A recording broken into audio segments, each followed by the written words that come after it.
Hello. Hello, everyone, and welcome to Bergen Kunsthal and to Plattform, which is our lecture series here at Bergen Kunsthal. My name is Jonas Ekeberg.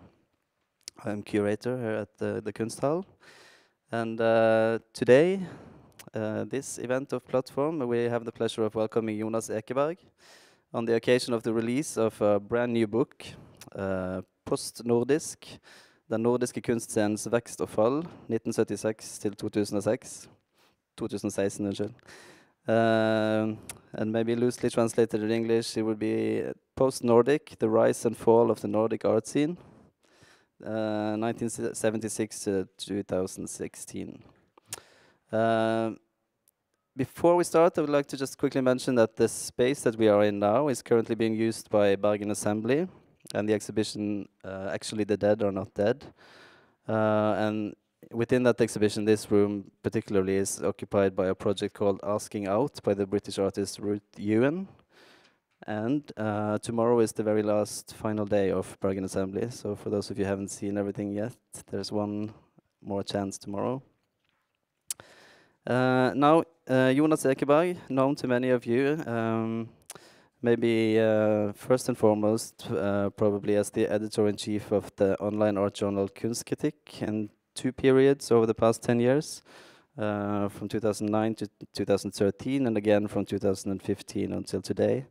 He is originally an artist, also with a background from here in Bergen. He has been active since the early 90s in very many different roles as critic, editor, director, curator, writer, within the Nordic art scene. And from February next year, he will start a new chapter as artistic director of a new institution called Fotografihuset in Oslo. Just very quickly about the book. This book is based on extensive research on our recent art history, and from what I have been able to read so far, what it seems to specifically do so well is to describe some key artistic and institutional developments within this period of our recent past in the Nordic countries. And more than a traditional art history, the book is perhaps primarily an analysis of institutional structures, as well as an history of exhibitions, and an investigation of changing art theoretical paradigms. And when reading from an institutional perspective, what is striking, I think, is in Ekeberg's account of this period, is exactly this importance that he places on institutional initiatives and organizational structures, and how fundamental these are for the development of an art scene, as well as for the actual art that is being made and shown. And the premise of the book, as the title reveals, is to look at how an idea of a Nordic contemporary art developed across the Nordic countries in the 1990s and early 2000s, not only as a characteristic of the art that was being made and shown in this geographic area, but also through a kind of shared public discourse and important institutional networks in the region. And again, as the title kind of says, that this cross-national Nordic art scene later dissolved and seemingly disappeared only a few years later. So very excited to hear more from Jonas about this. So we are very happy that he wanted to come and present the book with us here today. It's a book that we have been eagerly awaiting, and now finally exists. Big, thick book available in our bookshop downstairs for a special reduced price this weekend. So take the opportunity. Oh, and the very final thing I'll just want to mention is, I'm speaking in English now. The book is written in Norwegian and published in Norwegian, but nevertheless we asked Jonas to do this talk today in English. First, because we know that many of our regular visitors to Plattform are not necessarily Norwegian speaking, also because we are live on the internet now, and the talk will be available, so hopefully also interesting for an international, this topic that Jonas is writing about and will be speaking about should hopefully be also interesting for a lot of non-Norwegian speaking people. So we hope that it's okay that today's talk will be held in English. So, welcome, Jonas. Thank you so much. Thank you so much for inviting me, and thank you all for coming.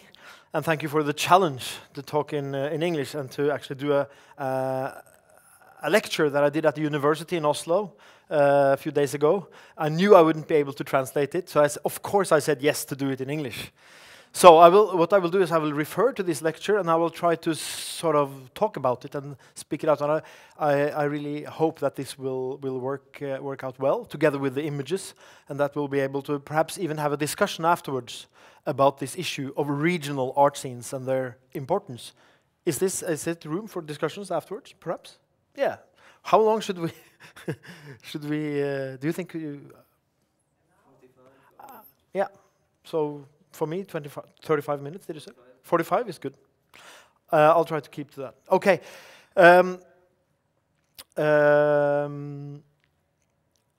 I would like to start with the conclusion.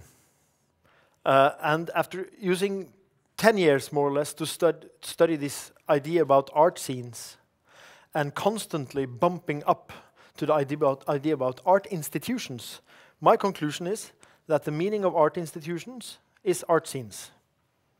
The meaning of art institutions is not necessarily what they produce themselves, but what they facilitate in a larger art community. So I'll get back to that a little bit later. It's a bit of an echo here. Maybe I should just get used to it. Yes. It's going to makes me feel that it's a huge space.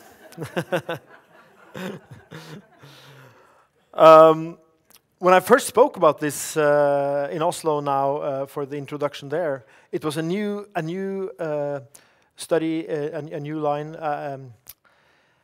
a new element at the Art History Institute of curatorship and criticism. They're studying that now in art history. We could say we that practice art and we more closely to the art scenes and art production, we could perhaps say welcome to to the real world. But the importance of this, not only studying artworks, not only studying art terms, isms as it were, I think is crucial, because if you study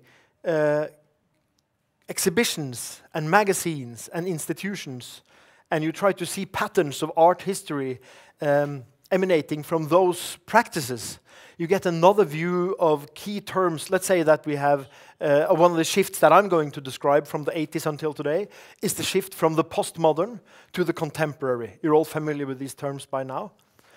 But it's really interesting to see those in terms of the practice of Nordic art institutions and Nordic artists and Nordic exhibitions and Nordic art discourse.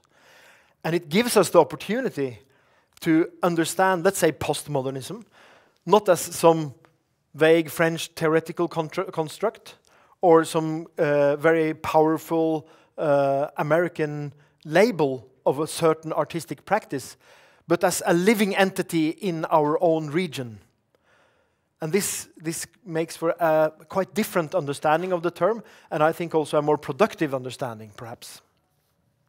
So this is my way of saying that regional art histories are really important. There was an exhibition a few years back in Germany. It was called Globalization and Art, something like this. What was the name of it? It was with, I think Peter Weibel was involved, and two other German curators. Yes, and the title was? No, that was 20 years before. Sorry. Anyway, in that catalog, in the opening forward, they stated that the last stronghold, because of course, as we know, this Western art history has been broken down into so many pieces and so many separate discourses. It gets so much more complex for all of us. But it's stated there that the last sort of barrier, the last thing to fall, is the idea of a singular art history. That we actually all should feel that an artist like Cindy Sherman should be the measuring stick also for the adaptation of appropriation art and this kind of appropriated photography. You know what I'm talking about. I'm trying to use a well-known example here. And this is a quite interesting statement. Anyway, it ends up with their exclaiming the same thing that I'm saying, that the thing that can turn that around and say that no, there are actually several art histories. There are several postmodernisms. That is exactly regional art histories, not only funded in artworks and practices, but also in economic structures, educational structures, institutional structures, and so on and so forth. So this is now my attempt at presenting the beginning of such a history in the Nordic countries in this particular period, 1976 to 2016, that I chose because I love symmetry. And that's also the point of this, but it makes sense. I'll tell you why. So I'll try to introduce the project as such and some of the key terms and so on and so forth. And then I'll make 4 punktnedslag in Norwegian. I'm going to find a really good English term for it right now. 4, come on, you can help me. I'm going to focus on 4 years, 1976, 86, 96, and then 2006. So I'll try to concentrate on those 4 years and talk about what happened in the Nordic art world at those instances. So what I did was I studied all these things, particularly exhibition histories, institutional histories, magazine history, the history of art scenes.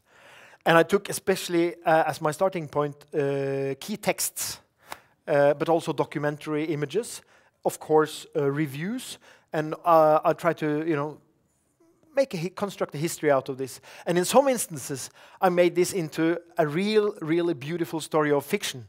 Because if you take one press release from an exhibition in Malmö in May 1987, and take another one from Stockholm in October the same year, and you say that this exhibition in Stockholm follows and is an argument in relation to that other exhibition, we all know this is fiction. Yeah, Moderna Museet, they plan an exhibition 3, 4, 5 years ahead. So, but it's a really interesting way to produce art history. It's all fiction. But this is what I've done. So I try to and it's quite interesting for those of us. I mean, we're now all over-informed. We get, some of us get tenfolds of press releases and invitations every day in our inboxes. And we have several inboxes. I have at least 5 or 6 or 7.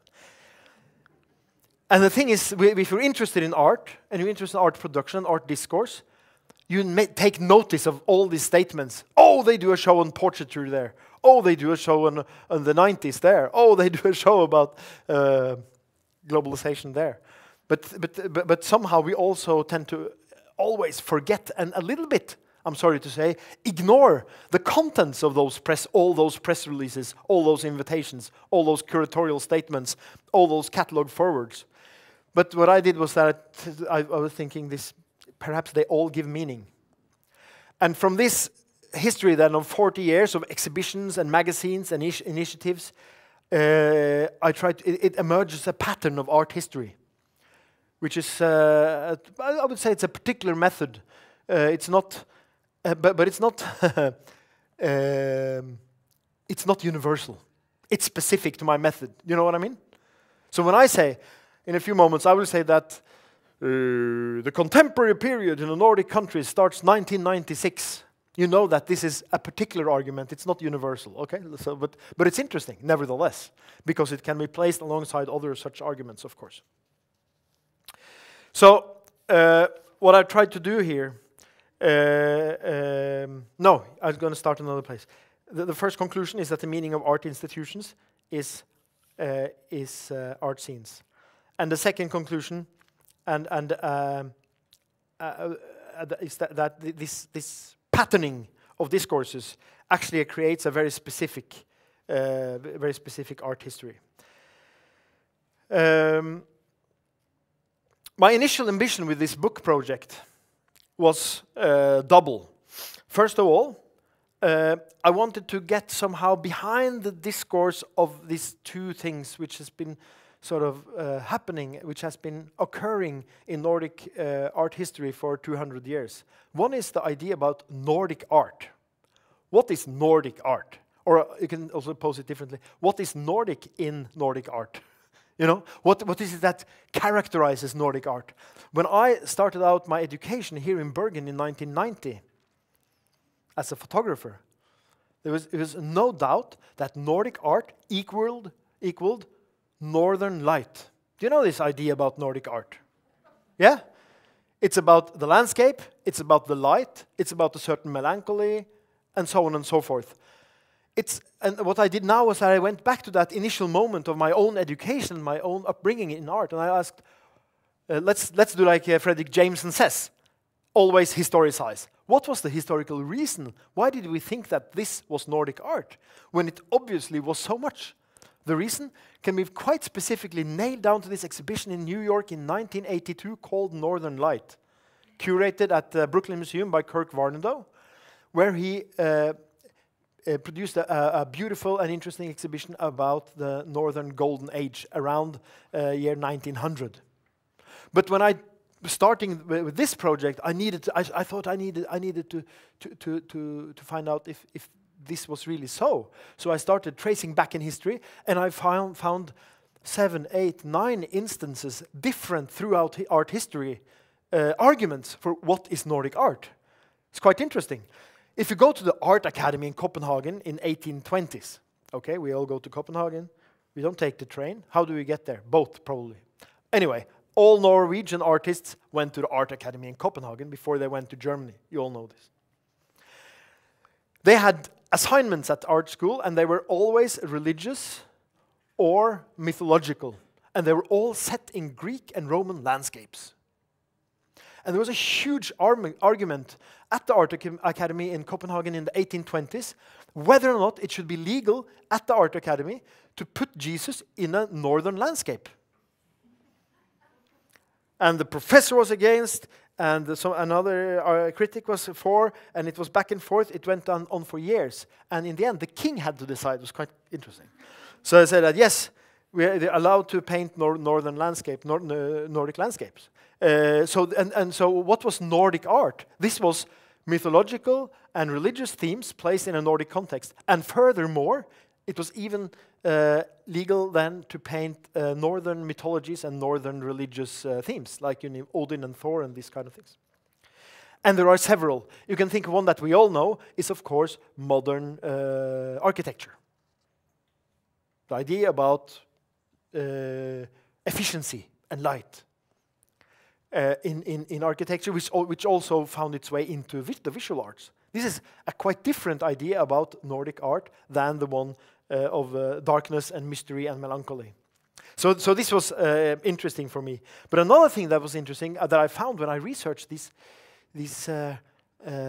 history of exhibitions was that exactly in that year, 1990, 3 different leading curators of the Nordic countries, Sune Nordgren, Marata Jaukori, and Peter S. Meyer in Copenhagen, all made a huge case out of denouncing the idea about Nordic art.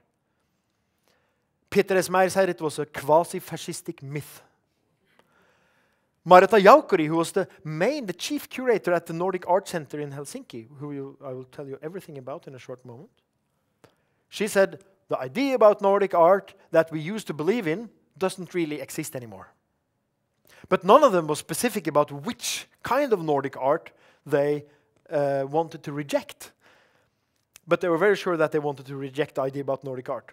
So what was this? Well, you could say it was a reflection of postmodernism, which was, in its essence, an internationalism. So this idea about a regionally based art, this was what they wanted to break away from. Of course, during the 80s, we had the return to painting in the European exhibition, in the major European exhibitions from about 1980 onwards. And in this, let's say, conservative postmodernism, as it were, which was related to neo-expressionist tendency in painting, this idea about regionalism came back big time in contemporary art. So it was German painting, it was Italian painting, and it was Nordic painting. This was what they rejected. So I wanted to get behind this discussion about Nordic art, but also to look at this idea about a Nordic art life. Why had this been so important for for Nordic artists? This is the artist. This is the an outing, no, it's an outing, an excursion from the big meeting of artists and drawing teachers in Gothenburg in 1881. It's interesting, I mean, it's a key moment in Nordic art history, in Norwegian art history, because at this meeting they got this, they got the spark to initiate a big and very important Norwegian exhibition called Høstutstillingen, the autumn exhibition, where the artists took direction of the dissemination of art in Oslo, away from the very conservative and bourgeoisie Oslo Kunstforening. And you have this Kunstforening tradition at this space, of course, as well. Isn't it the Kunstforening that actually runs the Kunsthalle? Yes. So it's all, oh, we have to stay with that for a little while. It's a great grouping of artists. It's funny. I don't remember which one of them I read in a biography. Richard Berg står her, he's over there. Who's that? Prince Eugene is standing there. He's a painter himself, the Swedish prince. Anyway, one of the Norwegian artists told him, I was going to the artist meeting in Gothenburg, and I got a sailor to sail me down there, and he was going to beat up Swedes at the harbor while I was at the meeting. That was the the program. No, but those meetings were really important. It was started in 1869. This whole history of Nordic art exhibitions, of a Nordic art community. It's funny because the study, the research into the history of the Biennial is crucial both for this institution and, I would say, in art history many places at the moment. But very often this discussion is tied up to the Venice Biennial, the Documenta, and the other international biennials. But and of course the great exhibition in London in 1850 and all that. But we can make the exact same history in the Nordic countries. And it starts in 1866 with the opening of the National Museum in Stockholm. And what is the opening exhibition of the National Museum in Stockholm? It's a big Nordic art exhibition. And as a reply to that, 3 years later, in 1869, it's the first artist meeting in Gothenburg. It was 500 attendants, artists and drawing teachers. The king was there. And they decided at the end of the meeting to do 3 things. They decided to make a statement in front of the Nordic governments to ask them to buy more Nordic art to the national museums in the Nordic countries, national collections. And the second was that they asked the railway companies to transport art for free. And the third was that they decided to have a meeting in Gothenburg every 3 years from now. And this is the starting point of a Nordic art institution. So it has a long history. But in the book, I'm trying to get away from it's a wonderful history and quite interesting, but I'm trying to get to the contemporary moment. And the ambition in this book is first, like I said, Nordic art life. It's a long tradition, totally interesting. But the other ambition was to try to get behind this complex situation in the late 90s, which is the core moment in my book. When it happened, there was this term called the Nordic Miracle that was actually descriptive of a moment of, let's say, commercialization, or at least a marketing moment for Nordic art. But there was something there in the late 90s also, more than that. It was not only marketing, it was also definitely a very strong generation of artists. And I think next week here at the Kode, Henrik Håkansson opens a solo show now. So he's one of the key artists in that of that generation, the 90s generation. And it was also something with how globalization and later ideas of post-colonialism was reflected in the Nordic art discourse. And I wanted to look at, with this historical perspective, to see if I could break down that contemporary moment, as I call it, and understand that more in depth. And I would say that I hope that I'm touching on that in the book. By the way, talking of it in English, it's going to be out in English next year. We just need to finance it. But it's already translated. We just need to finance the printing. By selling books to you guys today, yeah. No, so that's sort of the second ambition. One is this historization, and the other one is to break into the contemporary moment. But let's say that in its construction, it's a little bit like an anthology also, not of different texts, but no, let's say it's a catalog. No, it's a succession of exhibitions. It's rather open history in that sense that it's not. It is dramatized, and I am making a narrative out of it, but somehow it's also quite. I've been trying to be very true to the art scenes. Perhaps I have too much respect for them, but I've really tried to describe each exhibition, and also that it's easy also for the reader to make their own exhibitions, their own histories out of it. So it's a little bit like the book places itself a little bit between, catalog and narrative, if I can say it in that way. But what I did, since I've been myself part of this scene, somehow, because after I finished my bachelor here in Bergen, I got a phone call from Helsinki, and they said, "Do you want to come to Helsinki and be editor of the Nordic Art magazine for a few months while we were searching for our new editor?" And I said, "Yes, of course." And I was the curator of a Nordic Biennial in the year 2000 in Moss, and things like this. So what I did when I started out this research process, it took 10 years, by the way. The first thing I did was that I made a database of all those exhibitions and magazines and institutions that an artist I wanted to research. Because like I said, in order to break down this idea about a singular art history, we need regional art histories. To get regional art histories, we need histories of institutions and not only histories of art. To get this, we need somehow also an art history that is not only interpretive, but also has this, what is the word I'm looking for? This aspect of counting.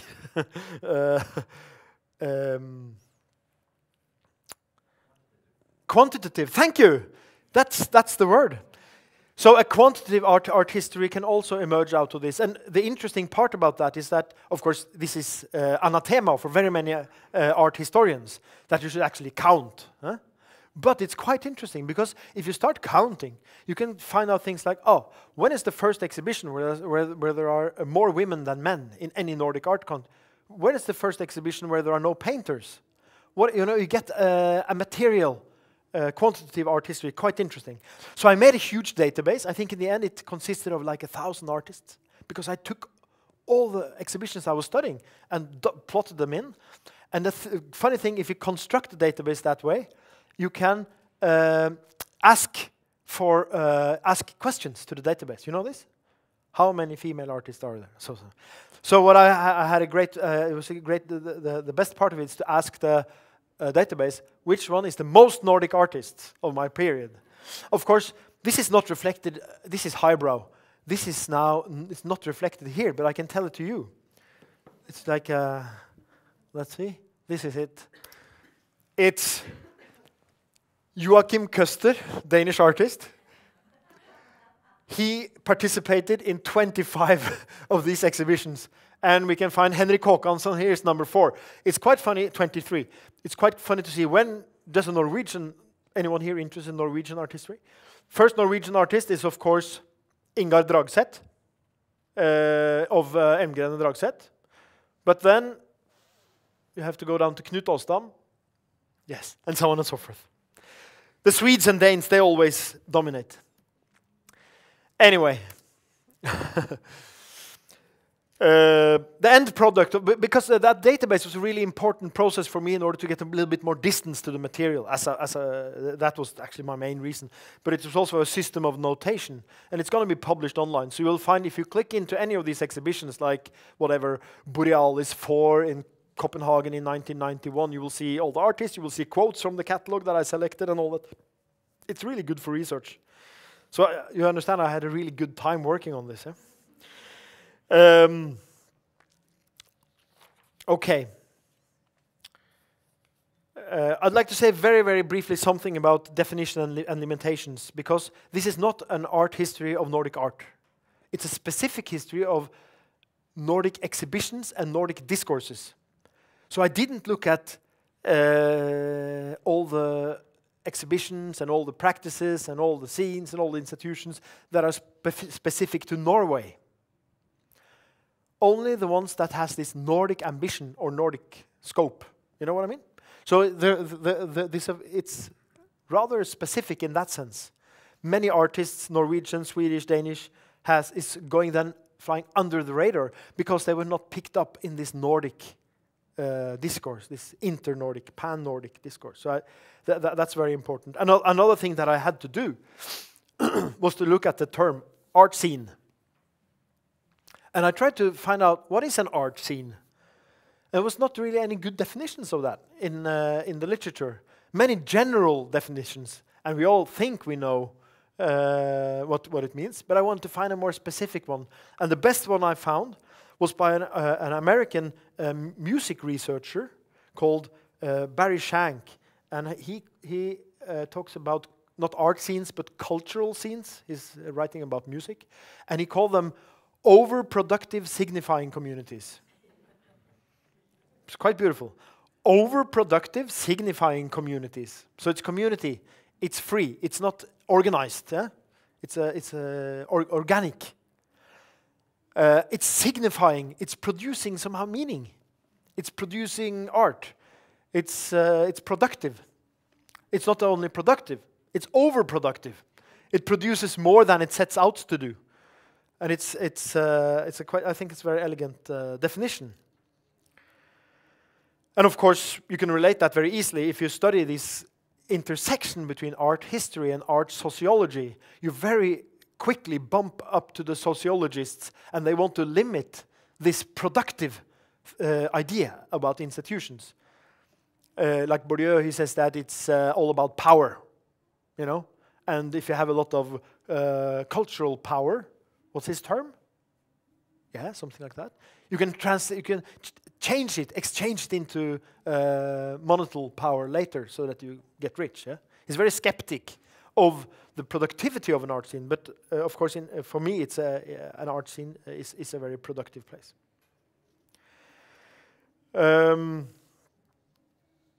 So in my book, the key issue is the sort of productive two-way relation between art scenes and art institutions.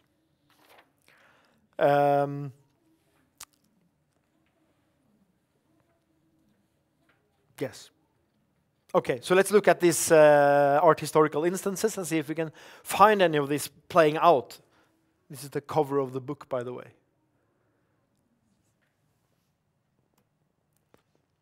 Okay, so I start in 1976. This is an interesting exhibition. This is a key moment. This is an exhibition called Eye to Eye. It's in Stockholm at, what's the kunsthall called? Liljevalchs, thank you.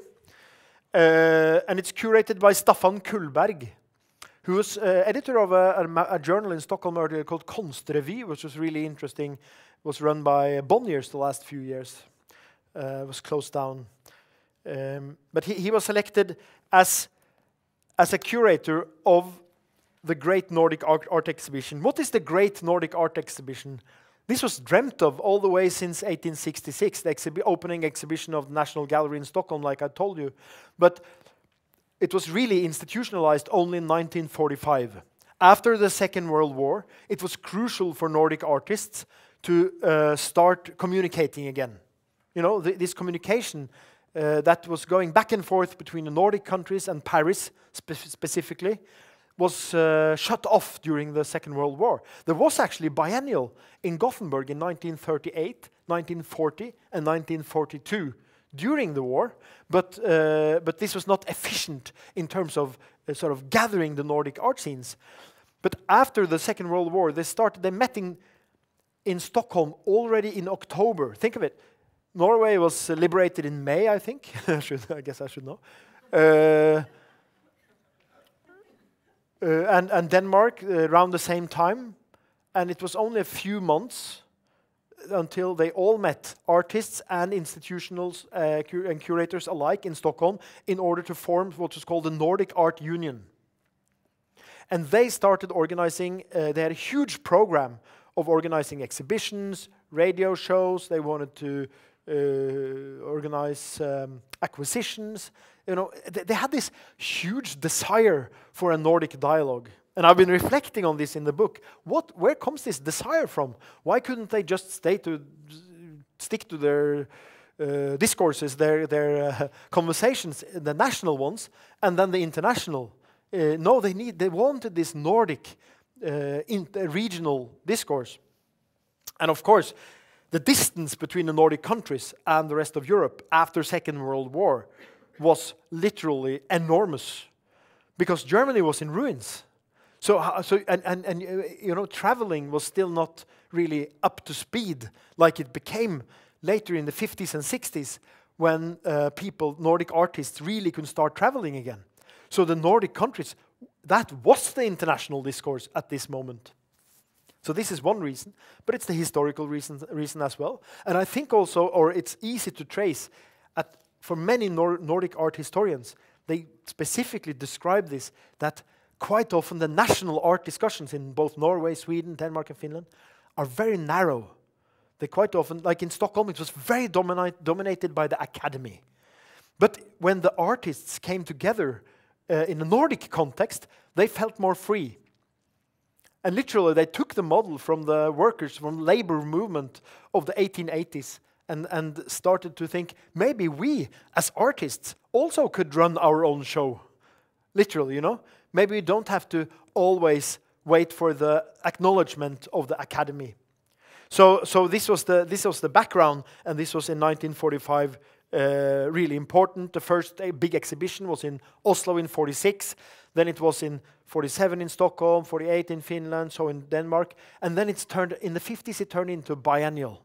In the 60s it turned into a huge crisis, because it became like a salon exhibition. This is Nordic art exhibition. It's sort of semi-official every year, or every second year. And the thing is that it was run by a jury system that was enormous. In Norway, it was run by something called Bildene, the BKS, the Visual Artists Union. They had a jury for painting, one for sculpture, one for graphics, and another one for other techniques.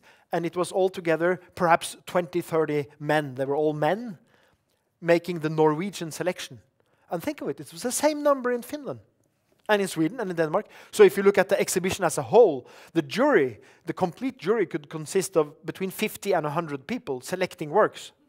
It's interesting to read this history, because in the 50s, one of these leaders of the Swedish Department of Art, he says, maybe sometime in the future, perhaps it's not possible even to dream of it, but I think, nevertheless, I would like to see that this exhibition at one point should be made by only one person. He was he didn't have that word, curator, but he was dreaming of it, and because the exhibition was a mess. The first thing they did was they thought it had to do with generations, so they created something quite new in 1966 called the Nordic Youth Biennial. And the artist should not be over 30 years. But the jury system was the same. So what did the artists do? The situationists in Copenhagen, they did a great thing, because it was a Nordic Youth Biennial at Louisiana. And the same week they opened something they called the first Nordic Youth Biennial at Charlottenburg. But this was not curated, and it was neither juried. This was created by a network of artists. So it was 3 or 4 of them. They invited 10 friends, and they said, bring whoever you want. So this is a very different way of organizing an exhibition, but a very interesting part of studying exhibition history is to study the relation between exhibitions and counter-exhibitions. Institutions and counter-institutions. It has a lot to do with the dynamic of an art scene. His dream of having one singular curator came true in 1976 when Staffan Kullberg curated this. And the political reason behind it was something called Nordic Art Fund, Nordic Culture Fund. It was invented in 1971. It has its own history. I'm not going into detail of it. But suddenly, when the money, because for all those other exhibitions, the money came from the national cultural ministries. That's why it was all these national juries as well. So money and artistic development go together, as we all know. But now that the money came through a central place, that central place could hire a singular curator. So this was the reason. And Staffan Kullberg in '76 made this exhibition, which was the, ironically, also became the last one of these exhibitions. And his introductory room has this reading table. It's quite interesting in 1976, because it was a huge mainstay of the social art exhibition of the 90s. And I think very many art exhibitions today still carry this idea about the social and discursive exhibition. You all know it probably, huh? It's quite interesting that you should read about the exhibition and read about the context as the first thing you do. The other thing you should do here is to start out with this, which is an exhibition of posters from Christiania. Do you all know what Christiania is in Copenhagen? Fristaden, the free city. It was a huge political debate exactly in 1976 about whether or not they were going to close down this. And it's a really unique moment in Nordic art history and exhibition history that it takes this political debate and brings that into the center. That is somehow what the rest of the exhibition revolves around. It's the posters for Christiania, support Christiania, that's their bank account on the poster. Here's a painting by one of the Danish situationists, also in support of Christiania, the reading table. This is an interesting contraption. It's a sort of combined heating system that you can produce your own heat and cook your food on that thing as well. So I'm starting my book with this exhibition because it's a contemporary moment in Nordic art history. It is contemporary in the sense that it's a curator. It's contemporary in the sense that it's a social, and it has a discursive attitude. And oh, I lost my track. But anyway, this is It's interesting also that Staffan Kullberg, the curator, uses a book by a French author called Michel Tournier, which has constructed a narrative about Robinson Crusoe. It's rewritten the story about Robinson Crusoe. And then Staffan Kullberg uses this narrative, this rewritten narrative, to write his exhibition.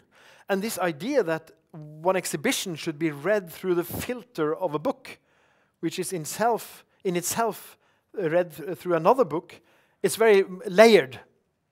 And this is also a completely new thought in this particular history of Nordic art exhibitions, which used to be such a conservative institution.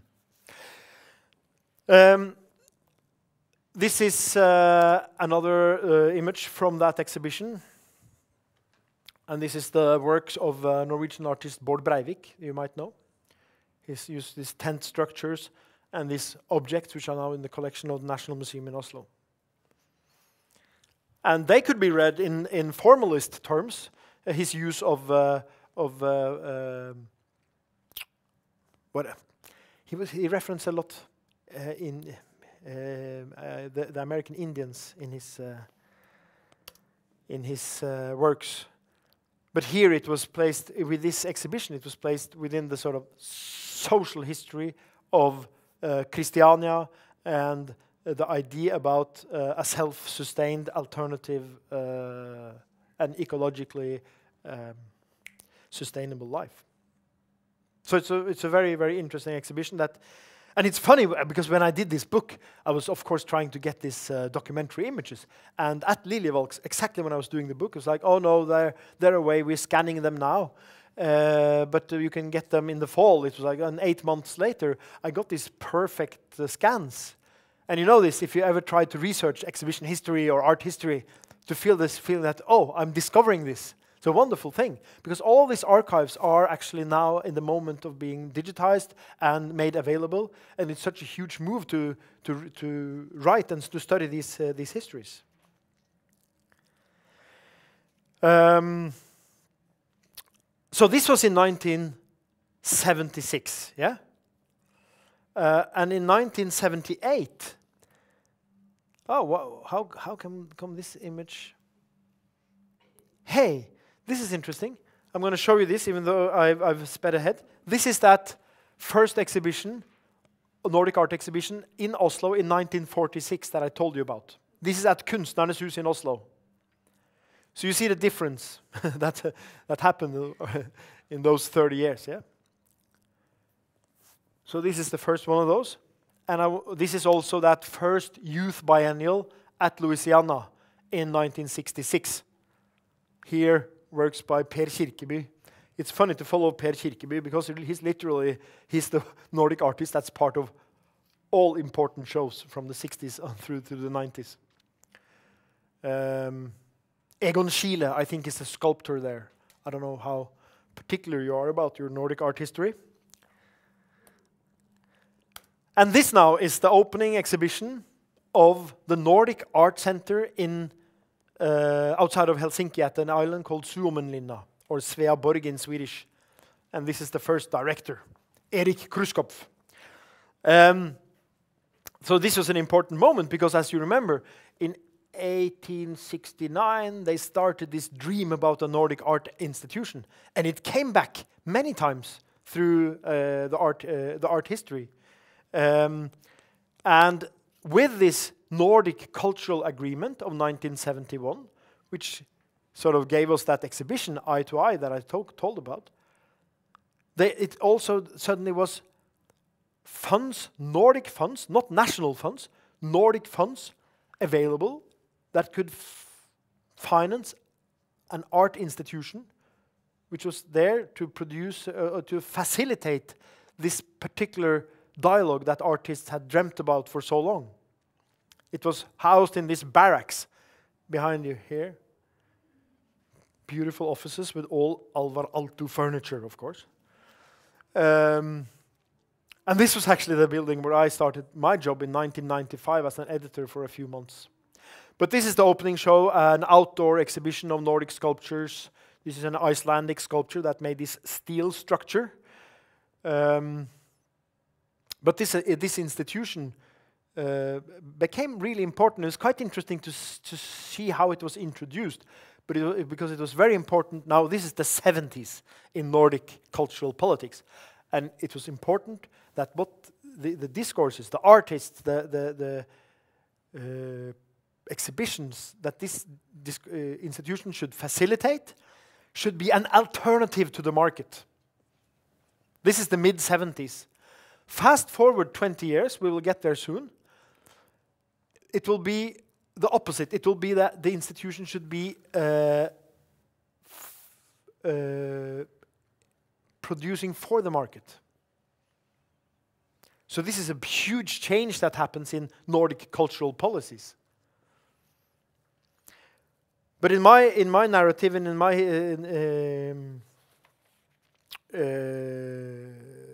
the way I studied it, this initial phase of this Nordic art institution was extremely productive. And it's interesting, I have not really been able to find another art institution worldwide. I'm sure it must exist. That's sort of 5 countries together making an art center like that. I'm sure there are regional art centers in the Middle East and in South America, perhaps even in German-speaking countries, but that are sort of a joint financial venture. It's quite unique, actually. In the early 80s, then, this institution started to facilitate exhibitions, and in 86, finally... No?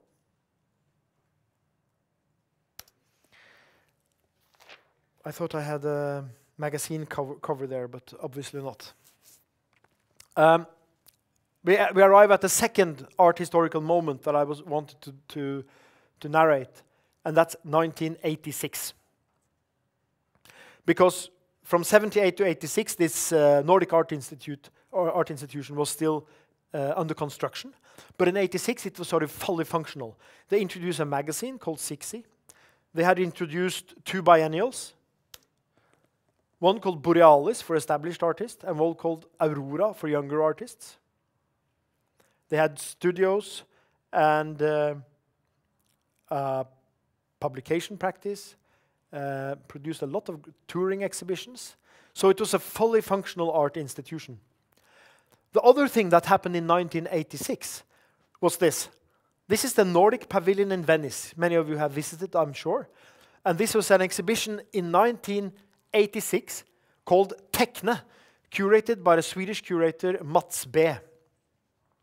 What's interesting about this exhibition is that it's the first time the Nordic exhibition in Venice was curated as one show. Because previously, this pavilion opened in 1962. From 62 to 86, it was every second year. 3 exhibitions in here. It was dividing walls like this. So that it was 3 separate spaces, 3 solo shows. But in 86, together with this Nordic Art Center, the Nordic Pavilion in Venice was also curated as one show. So this is, in my narrative, the moment where the Nordic art institution comes together, where it's fully functional. It's it has all its different dimensions in place, magazine, exhibitions, biennials, all that. And it's this huge belief in the idea that Nordic artists should be seen together, should be understood in each other's light. Here is a Finnish artist called Valtonen, I think. It's a drawing machine, and it draws in sand, makes beautiful patterns in sand. And here, I'm quite sure this is the Silja Rantanen, Finnish painter. And the other artists, I don't know, I can't recognize right now, but I know that the Norwegian artist was Marianne Heske, with video paintings, as it were. So this is an interesting moment in 1986. Now we arrive at this. You remember I told you about this fictional dialogue between 2 exhibitions in Stockholm in 1986. I should tell you that this Teckne exhibition here, this was sort of a branch of postmodernism in 1986 that was rather eclectic. The idea with the term Teckne was to describe a relation between science and art. I think we're having some kind of political argument coming up.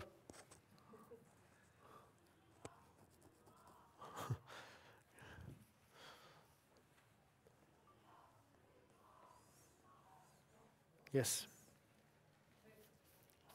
The Turkish opposition to the Turkish government, I'm sure. And this is a kind of eclectic postmodernism that was quite prevalent at the time.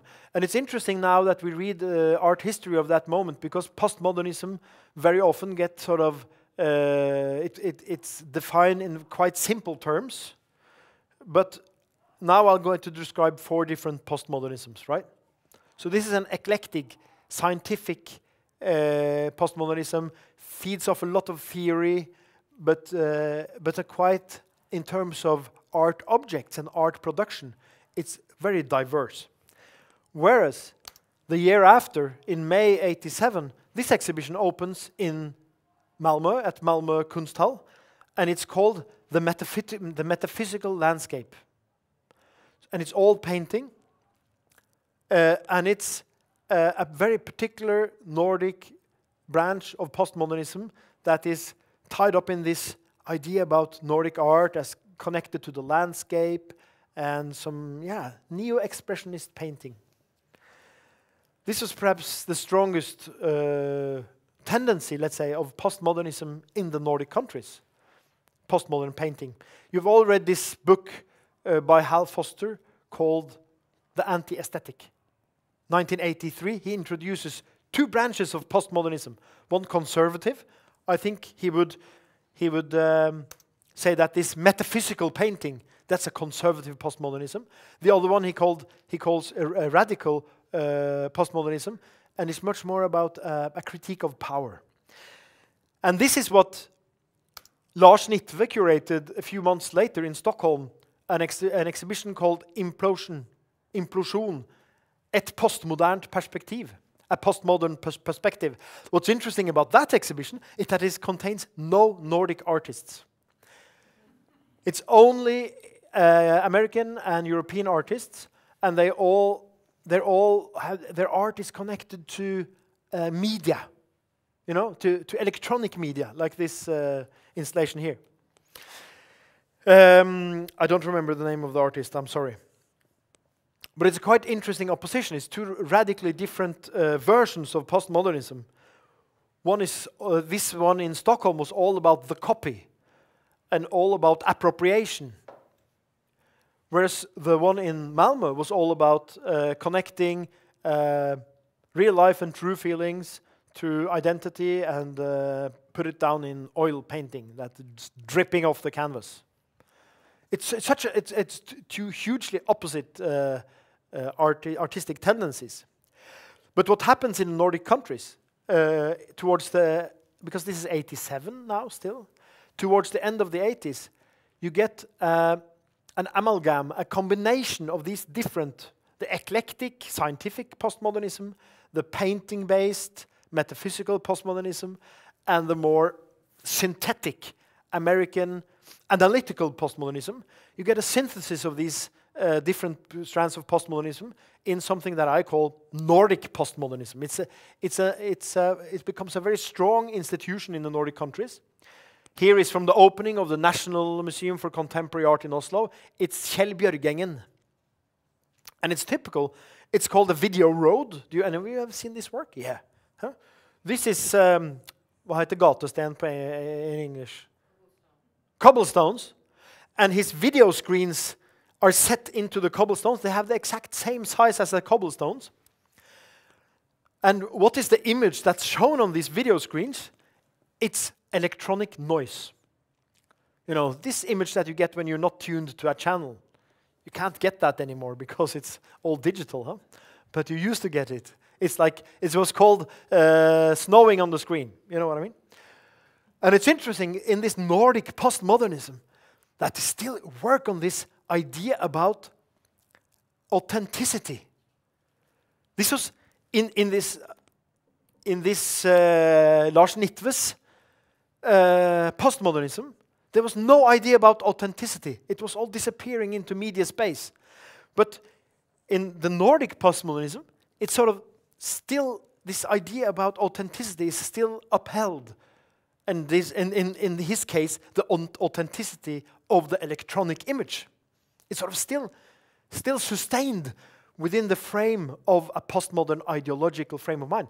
And Maretta Jaukuri, the curator I mentioned, which is the most important Nordic curator of the late 80s, she called it, she has an introductory text to one of her exhibitions called In an Age of Science. And it's quite significant because this, why is this jumping so?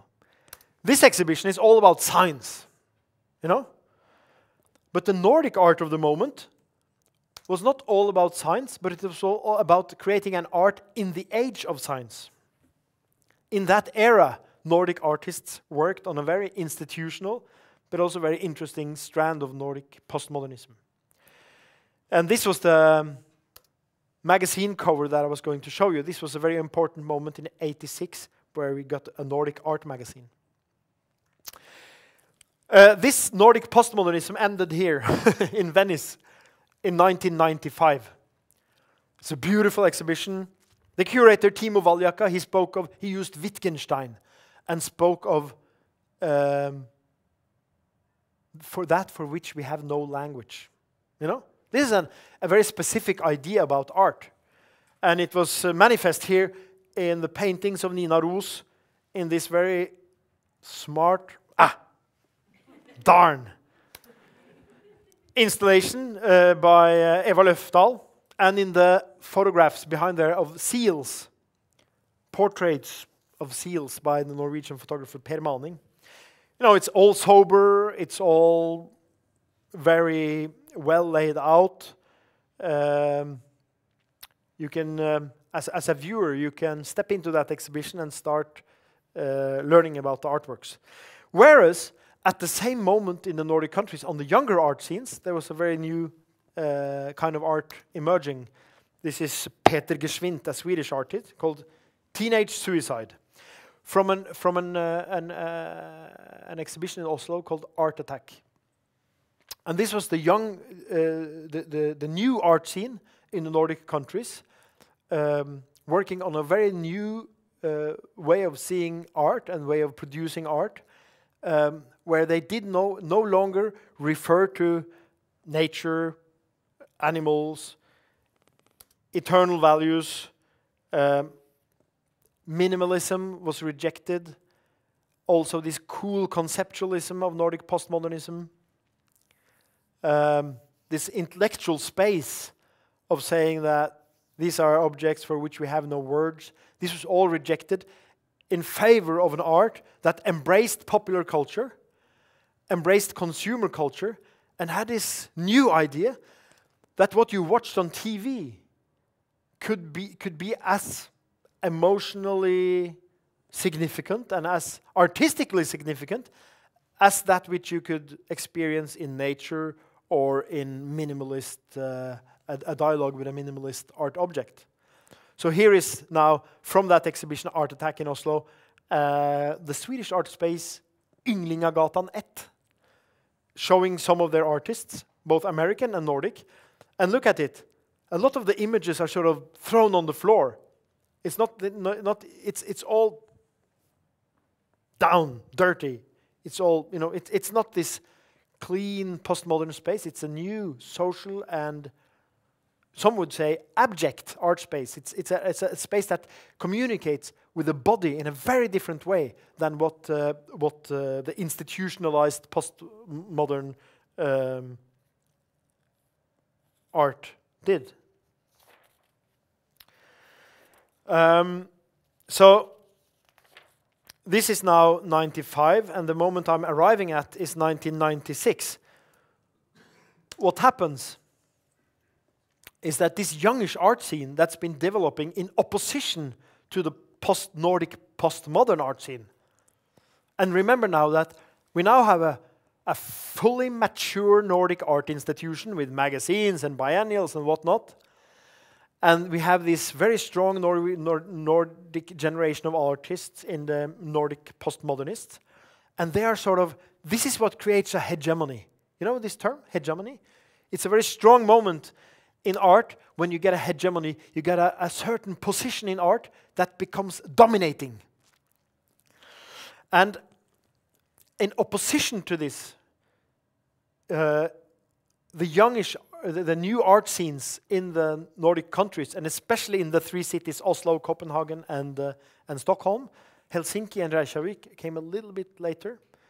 Those art scenes really thrived. They really rejected this Nordic postmodernism, and especially this idea about the metaphysical painting, and worked on these ideas about popular culture, media culture, and consumer culture. And so also the idea about social art. So this dynamic between the institution and the scene was really visible in those years, because you got such a strong Nordic position, and you could see that the new art scenes were really entering into a dialogue with that art scene, and you see it in all the particular exhibitions and in all the magazines. You can see the traces of this dialogue going back and forth.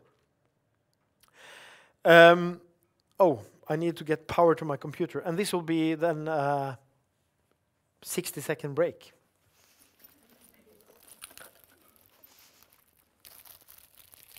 How am I doing in terms of time? Really bad, huh? Sorry? Am I? I'm going to speed up.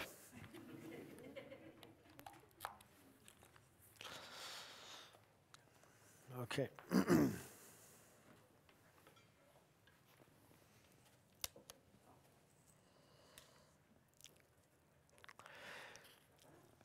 But already from 1996, which is the moment I'm arriving at here, you get a very rapid situation of institutionalization, internationalization, and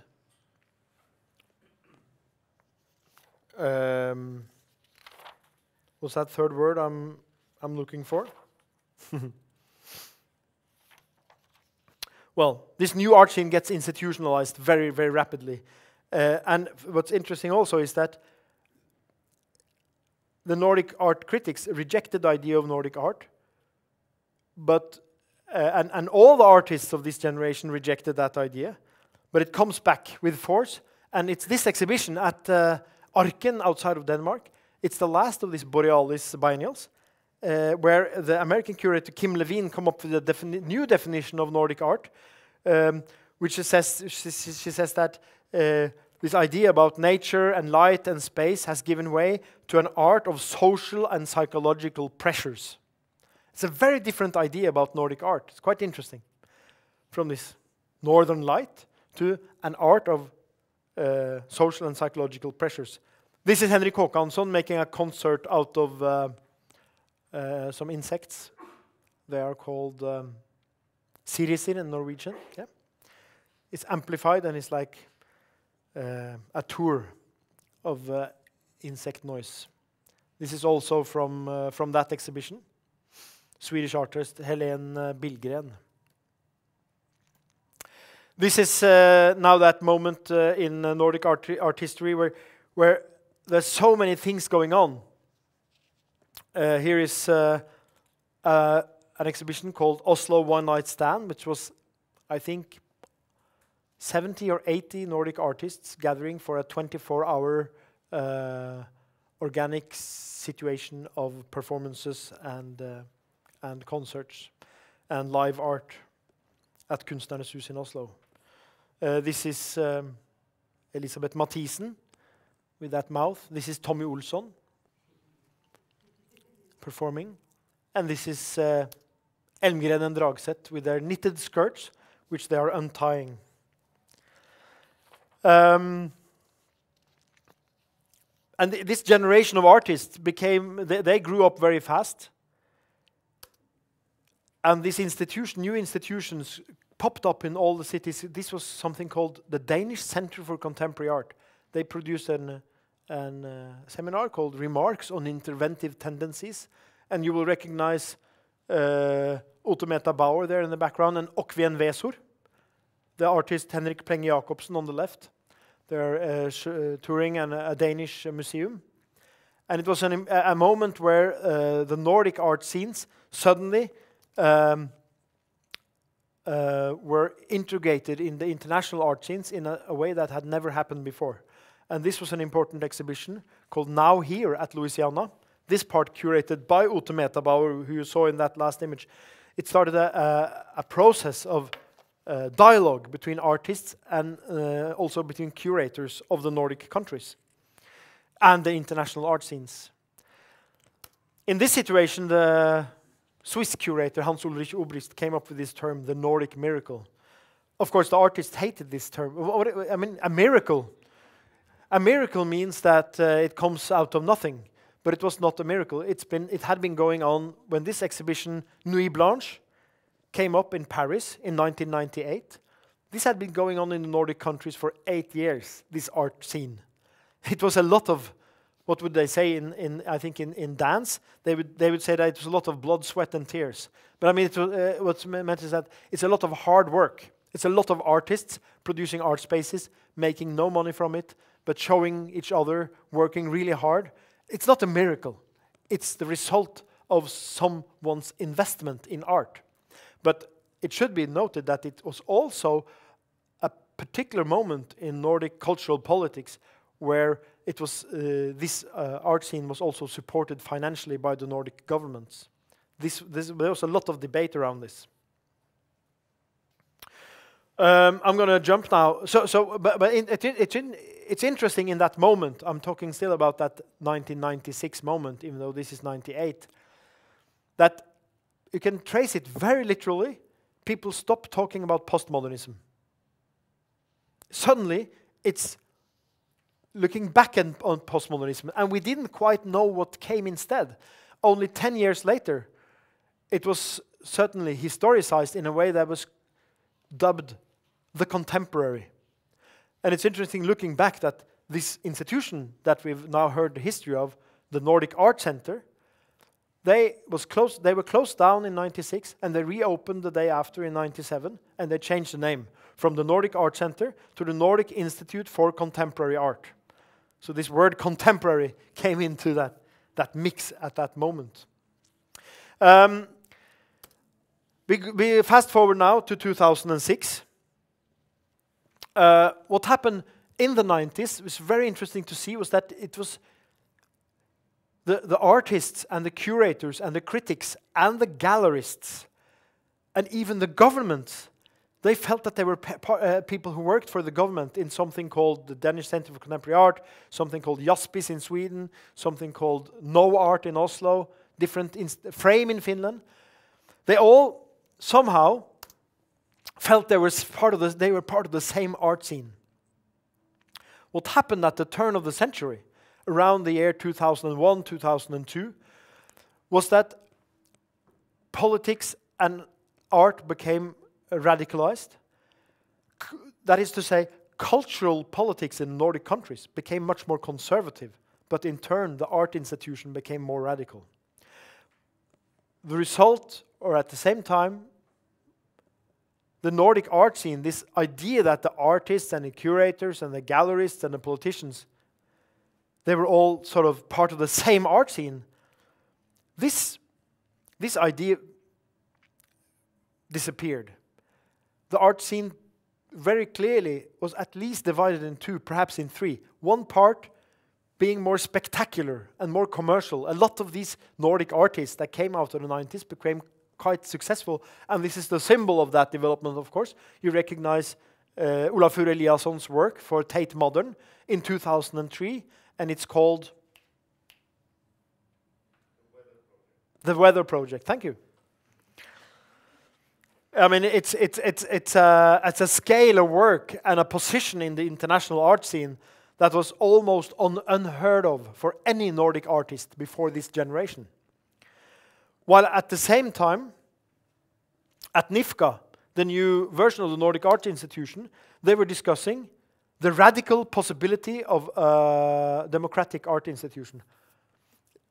The Danish curator Simon Scheik and the German curator Nina Muntmann had a lot of seminars, and they discussed how this democratic and how this publicly funded art institution could be used as part of a revolutionary project.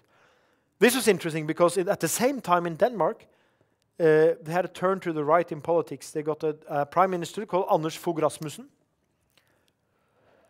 And his politics was very much based on almost a hate towards social democracy and publicly funded institutions. He stated that social democracy made people into slaves because they couldn't think themselves. And this is the same he thought about expert bodies, like the Nordic Institute for Contemporary Art. He really hated these kinds of institutions. And through his cultural minister, Brian Mikkelsen, he managed to close it down in 2006. But this moment then, earlier in the 2000s, now this is Anders Ekeberg, a Norwegian artist, who commemorates a particular moment of uproar against the G8 meeting in Gothenburg in 2001, where one of the activists were killed by the police. And they're picking up cobblestones to throw at the police. A very different story about cobblestones from the one we saw in 1990. So this was, on the one hand, a spectacular Nordic art scene, on the other hand, a radicalized, more discursive Nordic art scene. And out in the midst of this schism, especially in Oslo, but perhaps also in Copenhagen and Stockholm, but with a very different character, there is a neo-romantic tendency. This is a Norwegian-Russian artist called Ivan Galusin, of this new romantic scene, here in its institutionalized form. But they dive into, if you look at the one commercially successful art scene and the other very politically engaged, this neo-romantic art scene is now returning a little bit to the 80s and to this idea about psychological states and using a lot of historical figures. This is from an exhibition of Nina Muntman and Simon Scheik at the UKS in Oslo, of this more discursive tendency of Nordic art in this decade of the zeros, as you can call it. I'm going to end now with the closing of NIFCA, which is somehow the closing of a publicly funded Nordic art institution. It's significant to note that when this institution closes, also this more independent dialogue on the Nordic art scene ends. Suddenly, this whole idea about the Nordic art and Nordic art scene seems to end. Of course, this is not only because of the closing down of NIFCA.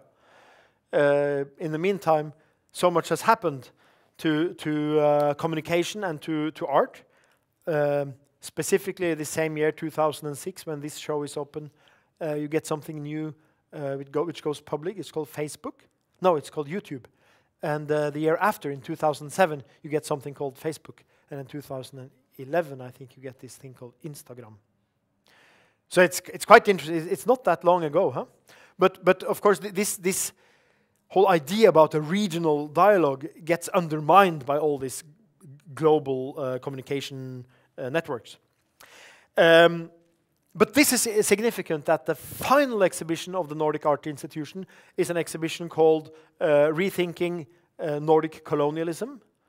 And it goes on in the periphery of the Nordic countries, in Greenland, at Sápmi, at Faroe Islands. Yeah, I don't remember the name of this artist right now, but she's making this installation out of the history of what's the term for this measurement of skulls? It's not called genetics, it's called phrenology, and it's combined into, yeah, it's this history of racism in the Nordic countries that is quite often forgotten. And here another work from that show where the idea of a Greenlandic army is imagined.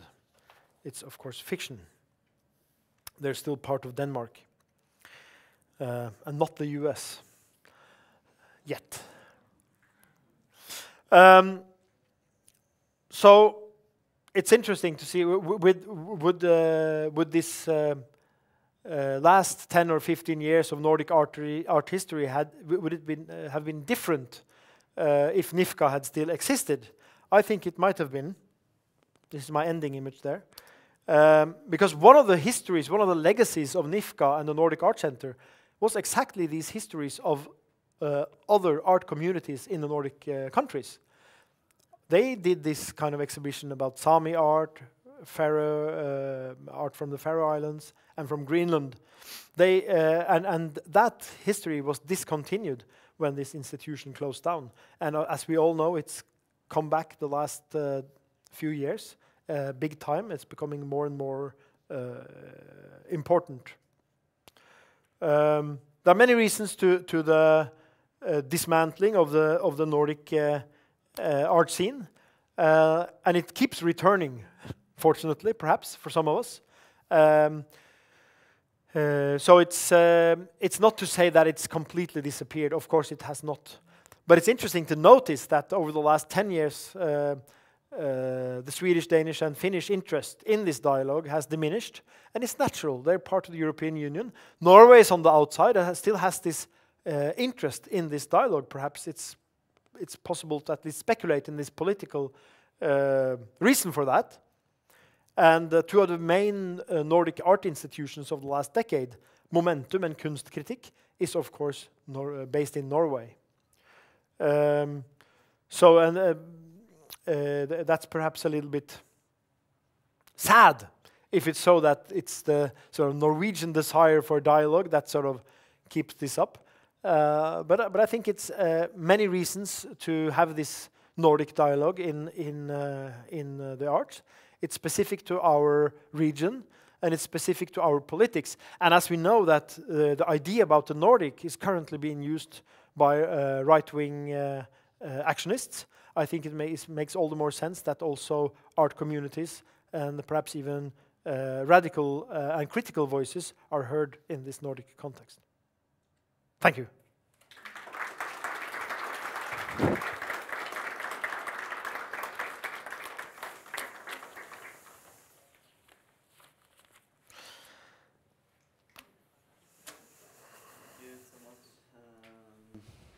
Jonas, we spent a bit more time than planned, but we should make room for a couple of questions, I think, if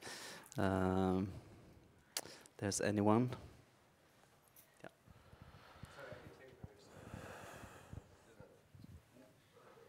Yeah. Sorry, was there someone behind me? Yeah, okay. Jonas, thanks for the talk. You talked about institutions and the relationship between the curators and like social movements and media and stuff, but I found surprising there was no virtual discussion of economy in any of the 4 epochs you discussed. And I just wondered if that you feel like that plays a more significant role than you are able to just express within 1 hour. Here, I haven't read the book. But what do you say, autonomy? On economy, like economy. Yeah, like you never talked once about money. I did not talk about money. You said once that art develops better with money at one point. So, anyways, maybe you could come back to that. Well, I did mention the significance of the Nordic Kulturavtalen, the Nordic Cultural Agreement, which is, of course, about money, and how that actually created a certain freedom in the 1976 exhibition. And also, but I guess in my research, money and institutions sort of a little bit the same thing, because to build institutions you need money. But many of these initiatives of the new art scene was also, of course, and it is specified in the book. You're right, how it's financed. But yeah, I guess I'm not too particular about how each show is financed and stuff like that.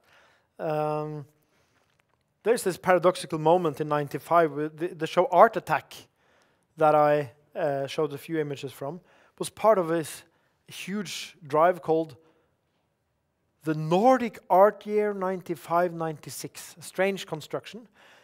This was the 40th anniversary of the Nordic Art Union, and that was what financed this gathering of independent art spaces. So it was like one dying institution making sort of a huge funeral for itself, and thus financing this gathering of younger art institutions. So it was. It's interesting to see when you start following the money, to see how it's productive in the most paradoxical of instances. And also in Copenhagen in '96, I didn't go into it, but I do it in the book. There's something called, it was something really important, called the European Cultural Capital of the Year. It had a lot of significance. It was in Copenhagen in '96. It fed like 20 or 30 million Danish kroner into the art scene. And they produced a lot of major shows while they discussed how horrible this new financial situation was. They were very skeptical of this sudden input of city money. And why? Because they felt it would be sort of create a fake boost. And afterwards, the art scene would get back to normal and feel all the more empty for it. This was the discussion. And of course, it's debatable whether or not that was the result. In my narrative, it created quite a few very important touchstones. But you could also say that rather than making the art scenes weaker afterwards, the art scene started to divide. And this is the division that becomes more, that I told about, that becomes more prevalent after the turn of the century, but it starts in '96, in Copenhagen, that the artists start to look at each other and say, oh, they are only interested in politics. The guys who are interested in politics say, oh, you're only interested in party. So this was the two. And it's the same opposition that exists in 1968, yeah? In Europe, or in sort of the experimental art of the 60s. So one is tending towards dope and party, and one is tending towards radical politics. I think it's those two elements exist in any art scene, I guess. I don't know if that answers your question. Yeah, a little bit at least. But I don't have a grand thesis about this, the relation between art and money. My thesis is about the relation between institutions and scenes.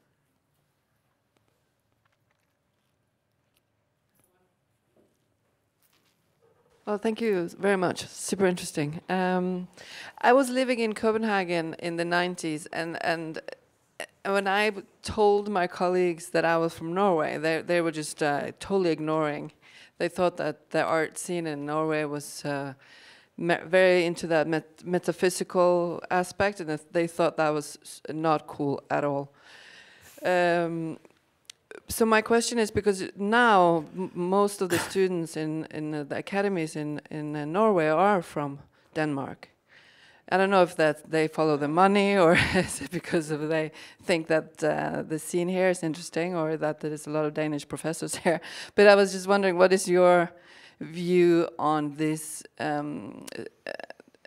topic today? Of is it more similar, the art scenes in Denmark and Norway, or is it more cool? Yeah, if you had some reflections on that.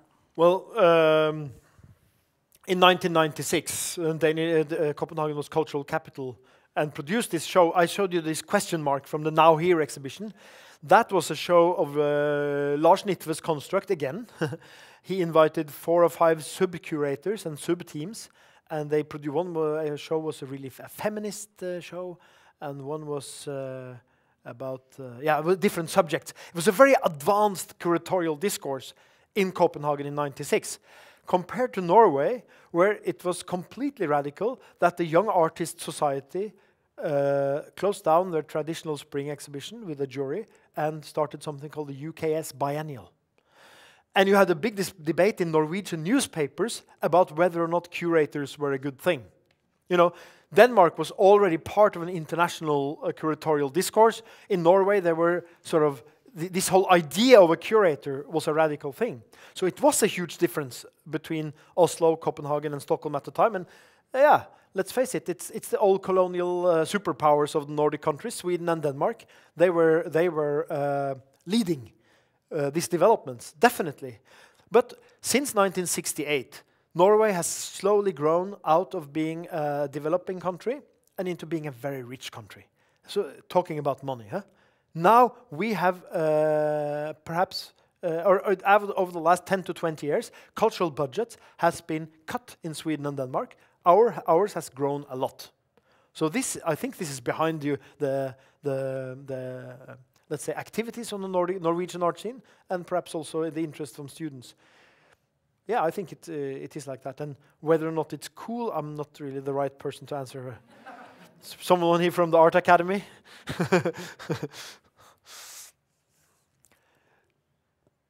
No, but it's really a game of power and money and institutions. It is, and it's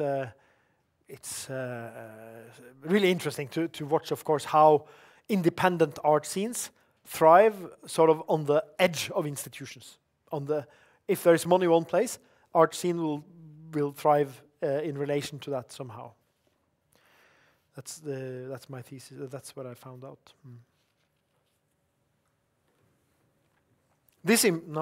Sorry, that's a changed image. Sorry, just close this. Hi. Extremely great research. Thanks for sharing English. I have a question which relates to something you mentioned briefly at some point, which is the market is something that is remarkably absent in your presentation, the art market, and which is still until today also remarkably absent in the way in which we think about art from the Nordic countries.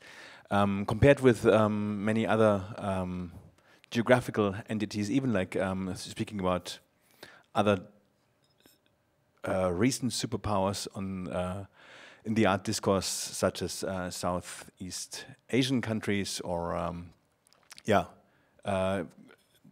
in relation to that, the Nordic countries, the art market plays a really much smaller role, I think. What's your how did the market or any kind of commercial system play out in your mapping? Yeah, well, what I'm describing is somehow a happy marriage between government funding and artist communities. So you're right. That the market is somehow irrelevant, but it is important.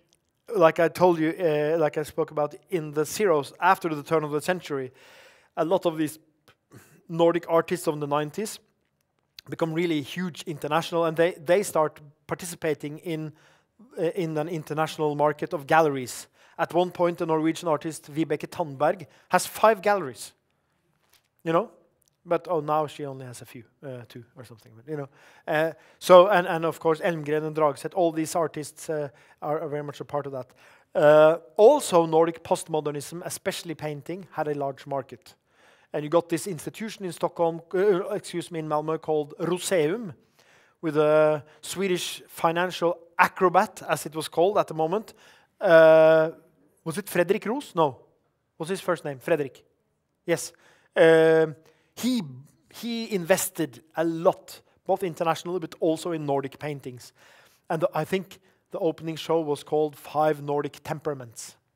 And it was all Nordic, it was in 88, I think. It was all Nordic metaphysical painting.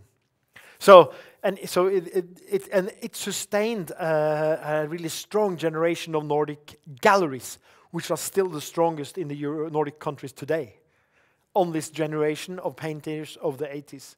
So at that moment, it was really important with the market. I think for the 90s generation, in the early 90s, and with the Nordic Miracle, it was not that important. Of course, in Copenhagen, you have a very specific gallery called Nikolai Wallner, who managed to participate in these gatherings of independent art spaces. Nikolai Wallner popped up as among all the independent spaces, and he used that as long as he needed it to establish his business, and then he took off as a commercial gallery. It was commercial from the beginning. It's very interesting that they were seen on par. The Artist Union, the UKS in Oslo, Nikolai Wallner, a commercial gallery, and Yngling og Gata Nest, completely independent. It was all sort of level. So at that point, the market was sort of integrated into the independent art scene. And it was kind of productive, I think. Productive moment.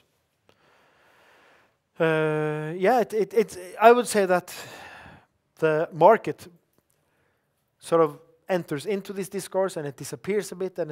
But the reason for this is the public funding. And it's interesting to look, if you go very specifically into this, to look at the sub-funding structures.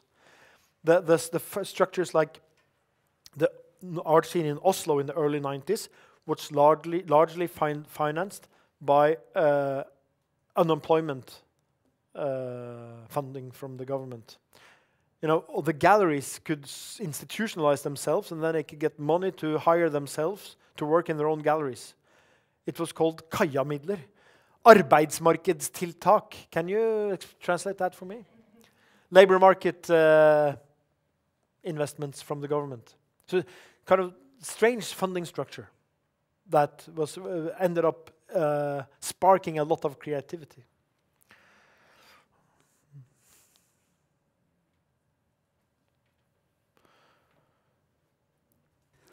Okay.